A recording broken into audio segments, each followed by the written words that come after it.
नमस्ते विद्यार्थी मित्रों, नीलकंठ विद्यालय ऑनलाइन एजुकेशन में आपका स्वागत है। कक्षा 9 इकाई 19 महाकवि कालिदास। इसका साहित्य प्रकार है जीवनी। लेखक है नरपत बारहट। उसका उपनाम है हडवेचा। राजस्थानी संस्कृति के शोधकर्ता नरपत बारहट हडवेचा ने एम.ए. बी.एड की उपाधि प्राप्त की है। जयनारायण विश्वविद्यालय जोधपुर से वे संलग्न है। उनकी विशेष रुचि काज लेखन में है। वे संस्कृति के प्रवाहों और प्रवाहों को समझने में यत्नशील है। महापुरुषों को नमन करते हुए आपने लिखा है, जिन्होंने देश सेवा की खातिर अपना घर परिवार छोड़कर यशो आराम त्याग कर भूखे प्यासे नंगे पांव रहकर देश को गुलामी की जंजीरों से मुक्त कराने के लिए सर्वस्व कुर्बान किया, वे वंदनीय है। महापुरुषों की जीवनियाँ आपकी प्रसिद्ध कृति है। इस संग्रह में कुल 60 प्रसिद्ध महापुरुषों का जीवन चरित्र अंकित है। प्रस्तुत जीवनी महाकवि कालिदास में कालिदास के जन्म और परिचय का एवं उनकी प्रसिद्ध साहित्य रचनाओं का विवरण है। इस कृति से यह संदेश मिलता है कि किसी बच्चे को बुद्ध यानी कि मूर्ख मानना नहीं चाहिए, क्योंकि वह मौका मिलते ही हीरे की तरह चमक सकता है। कालिदास को हम मात्र संस्कृत के महाकवि के रूप में जानते हैं। कालिदास ने આપણે સંસ્કૃતના એક મહાકવિ તરીકે ઓળખીએ છીએ। स्वयं महाकवि कालिदास ने अपने विषय में कुछ नहीं लिखा है। પોતે મહાકવિ કાલિદાસે પોતાના વિષયમાં કંઈ પણ લખ્યું નથી। હર્ષચરિત से शुरू में कवि बाण ने कालिदास को उल्लेख किया है। हर्षचरित पुस्तक का नाम है। उसमें बाणभट्ट ने कालिदास के बारे में उल्लेख किया है, यानी कि कालिदासना विषय जानकारी आपी है। इससे पता चलता है कि कालिदास बाण से पहले हुए थे। एनाथी खबर पड़े छे कि कालिदास बाणभट्टना पहला थया हता। एक स्थान पर स्वयं कालिदास ने अपने अभिभावक के रूप में विक्रम का नाम का उल्लेख किया है। एक जगह पोते कालिदास से पोताना अभिभावकना रूप में विक्रम नामनो उल्लेख कर्यो छे। वह कौन सा विक्रम है, ये कयो विक्रम छे, इस बात का अभी पूरी तरह पता नहीं चल पाया है। ते बातनो पूरी तरह એટલે કે કેવી રીતે કયા વિक्रमનો उल्लेख કરવામાં આવ્યો છે એની जानकारी મળી નથી। फिर भी उन्हें राजा विक्रमादित्य और राजा भोज को समकालीन मानकर इतनी ही कथाओं का नायक बनाया गया है। तेम छतां पण तेने राजा विक्रमादित्य अने राजा भोजना समयना मानीने तेने कथाओं में नायक बनाववामां आव्या छे।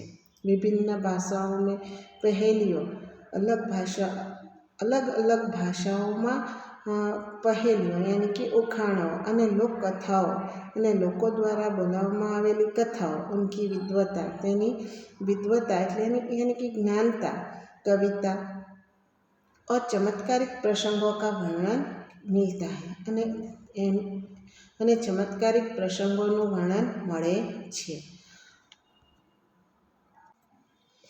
मित्रों, हवे आपणे एना जन्म अने तेना परिचय विषे जाणीशुं कि कालिदासनो जन्म क्यारे एनुं मृत्यु क्यारे थयुं, एनो परिचय शुं छे, एनी ओळख आपणे करीशुं। कुछ विद्वानों ने कालिदास का जन्म 365 ईस्वी सन तथा निधन 445 ईस्वी सन माना है। કેટલાક વિદ્વાનોએ કાલિદાસના જન્મને 365 અને ઈસવીસન 445 તેમનું મૃત્યુ થયું છે એવું માને છે। महाकवि कालिदास के जन्म स्थान के बारे में ठीक ठीक से पता नहीं चलता। महाकवि कालिदासना जन्मना स्थान विषे કોઈને પણ ચોક્કसपणे खबर नहीं। कुछ विद्वानों ने उनका जन्मस्थान उज्जैनी वर्तमान उज्जैन કોઈ કેટલાક વિદ્વાનોએ તેમના જન્મ સ્થાન એટલે કે એની જન્મ કયા જગ્યાએ થયો હોય એનો ઉલ્લેખ કર્યો છે ઉજ્જૈની, એટલે કે અત્યારના સમયનું ઉજ્જૈન શહેર मानियो છે। जो सही लगता है, જે સાચું લાગે છે। क्योंकि मेघदूत में स्वयं कवि ने उज्जैनी का विशेष दर्शनीय कहा है।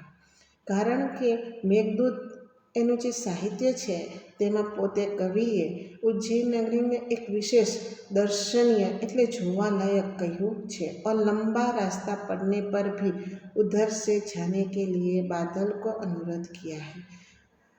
અને લાંબો રસ્તો હોવા છતાં પણ તે તરફથી જવા માટે બાદલને આગ્રહ કર્યો છે।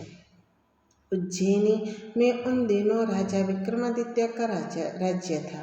उज्जैनी नगरीમાં તે સમયમાં રાજા વિક્રમાદિત્યનું રાજ્ય હતું। वहाँ की प्रजा सब प्रकार से सुखी थी। ત્યાંની જનતા, ત્યાંના લોકો બધી રીતે સુખી હતા। साहित्य और कला की उन्नति चरम सीमा पर पहुंची थी। साहित्य અને કલાનો વિકાસ ચરમ સીમા એટલે કે खूब ऊंचाई સુધી पहुंची હતી। राजा विक्रमादित्य ने अपने नाम से ही विक्रम संवत चलाया था। राजा विक्रमादित्य ने પોતાના નામ પરથી જ વિક્રમ સંવત ચલાવ્યો હતો। समय समय पर उन्होंने सोने के जो सिक्के चलवाए थे, समय समये तेमने जे सोनाना सिक्को चलाव्या हता उनसे उनके राज्यकाल का ठीक ठीक पता चलता है। तेनाथी तेना राज्यकालना समयनो ठीक ठीक खबर पड़े छे। विक्रमादित्य के शासनकाल में जितना वैभव देश में था, विक्रमादित्यના સમયમાં શાસનકાળના સમયમાં જેટલો વૈભવ તે દેશનો હતો, जितनी साहित्य तथा कला की उन्नति हुई, જેટલી સાહિત્ય અને કલાનો વિકાસ થયો ઉતની કભી નહીં हुई, એટલું ક્યારેય થયું નથી। एक से बढ़कर एक कवि, एक थी વધીને एक कवि, साहित्यकार और वैज्ञानिक इस युग में उत्पन्न हुए। एक थी વધીને એક કવિઓ, સાહિત્યકાર અને વૈજ્ઞાનિકો આ યુગમાં આવ્યા હતા। राजा विक्रमादित्य स्वयं साहित्य और संगीत के अच्छे जानकार थे। राजा विक्रमादित्य साहित्य અને संगीतना सारा एवा जानकार હતા। संस्कृत भाषा की उन्नति भी इस काल में ही अधिक हुई। संस्कृत भाषाने विकास પણ આ સમયમાં વધારે થયો હતો। अपने पूर्व जन्म में बुद्ध माने जाने वाले कालिदास विक्रमादित्य के दरबारी कवियों में से सर्वश्रेष्ठ थे। પોતાના પૂર્વજન્મના મૂર્ખ માનવામાં આવતા કાલિદાસને વિક્રમાદિત્યના દરબારી કવિઓમાં સર્વશ્રેષ્ઠ માનવામાં આવ્યા હતા। कालिदास के अतिरिक्त 8 और कवि भी दरबार में थे जो नवरत्न कहलाते थे।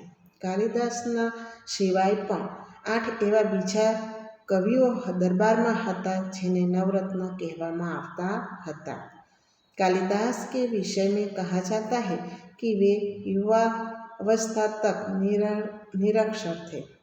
कालिदासना विषयમાં કહેવામાં આવતું હતું તે કે યુવાની અવસ્થામાં પણ निरक्षर यानी कि अनपढ़ हता। जिस डाल पर बैठते थे उसी ही काटते थे। जे डाल पर ते बैठा हता ते ज डालने ते कापी रह्या हता।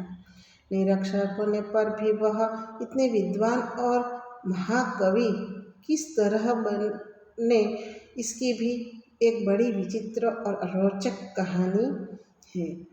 अनपढ़ होवा छतां पण ते आटला विद्वान अने महाकवि केवी रीते बन्या तेनी पण एक मोटी अलग अने રસપ્રદ, રોચક યાની રસપ્રદ વાર્તા છે।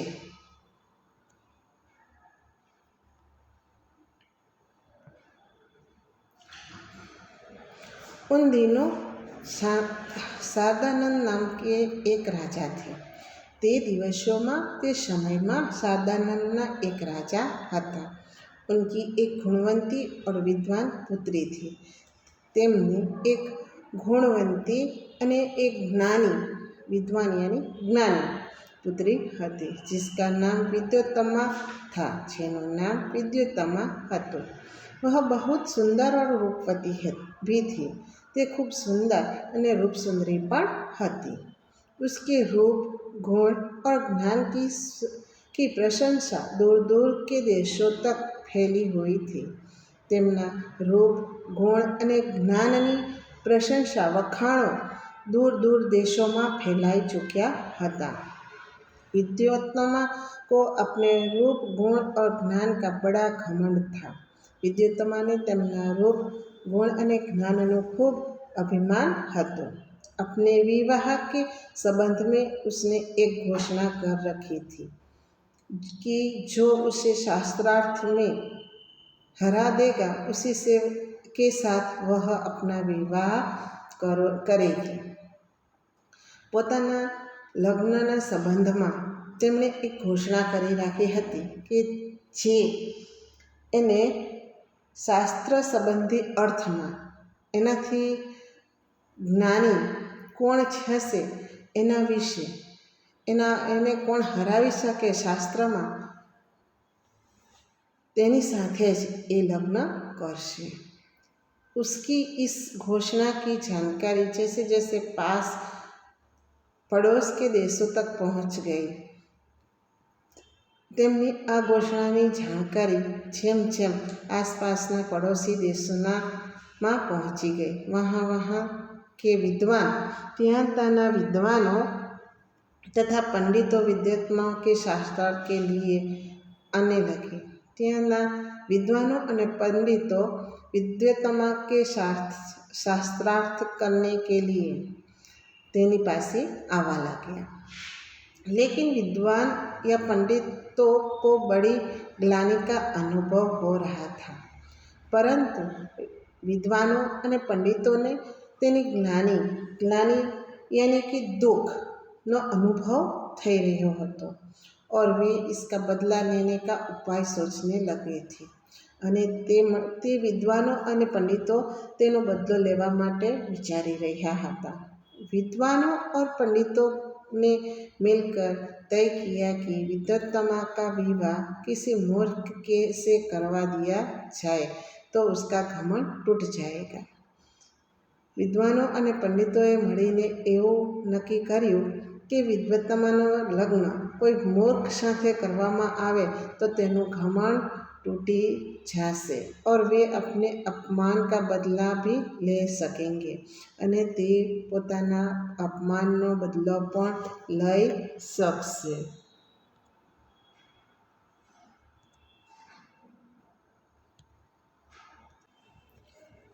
मित्रों, आज हम इस वीडियो में इतना ही देखेंगे। अगले वीडियो में हम आगे देखेंगे। नमस्ते।